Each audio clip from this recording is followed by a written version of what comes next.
Well, tonight we want to honor an American hero. Yeah, this is a very important one. Doug Dunbar explains the recognition did come late, but it doesn't make it any less deserved.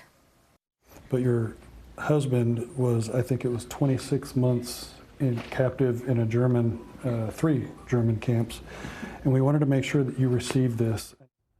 At 97 years of age, Carol Flynn of Fort Worth would tell you that every single day is a gift, but so too is a military medal that she recently received.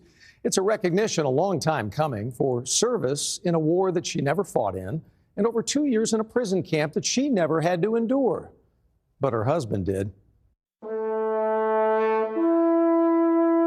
Each barracks had bunk beds stacked 3 high and mattresses filled with straw. John Cooper wrote a book report about his grandfather 34 years ago when he was just 13. Today, his words on paper are a family treasure. It's 34 years later, and this brings me such warm memories because it reconnects me to my grandfather. I think about him all the time because if you knew him, you'd say, I want to be like that man. I want to live like that. Gerald Flynn graduated high school, Glenwood, Iowa, 1940. Joined the National Guard right away. By 1942, his Army unit was deployed to Northern Africa. By March of 43, Corporal Flynn became a prisoner of war following the Battle of Kasserine Pass. The German soldier took Corporal Flynn along with the 4 other soldiers to the line of captured soldiers. Breakfast would consist of a loaf of bread for 12 men to share, along with some barley coffee. Well, he served 4.5 years in the service, and over 2 of that was in the prison camp in Germany.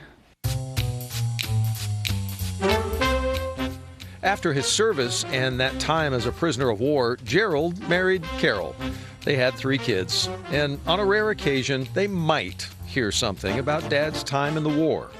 He said things like the ingenuity of the American prisoners. They get from the Red Cross partials, they got tinfoil, and they constructed an oven out of these, and they baked their own cakes and pies in those ovens.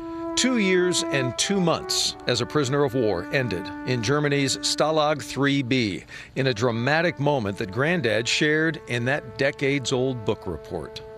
On March 12, 1945, Corporal Flynn and 4 other men devised a plan of escape.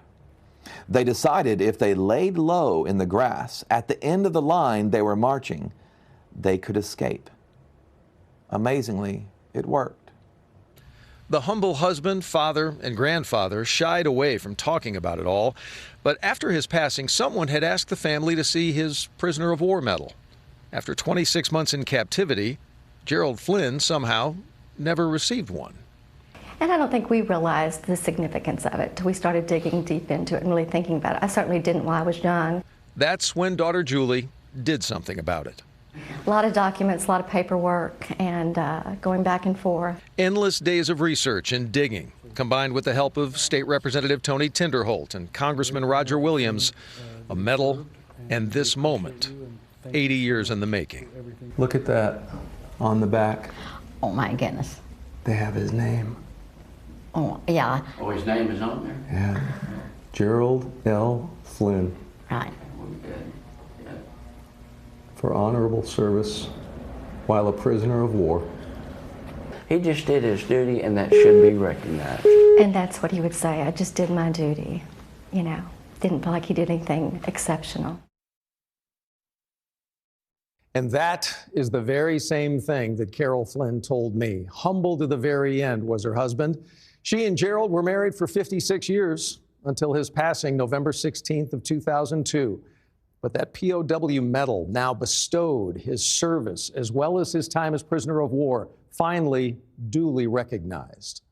I'm Doug Dunbar, CBS News, Texas.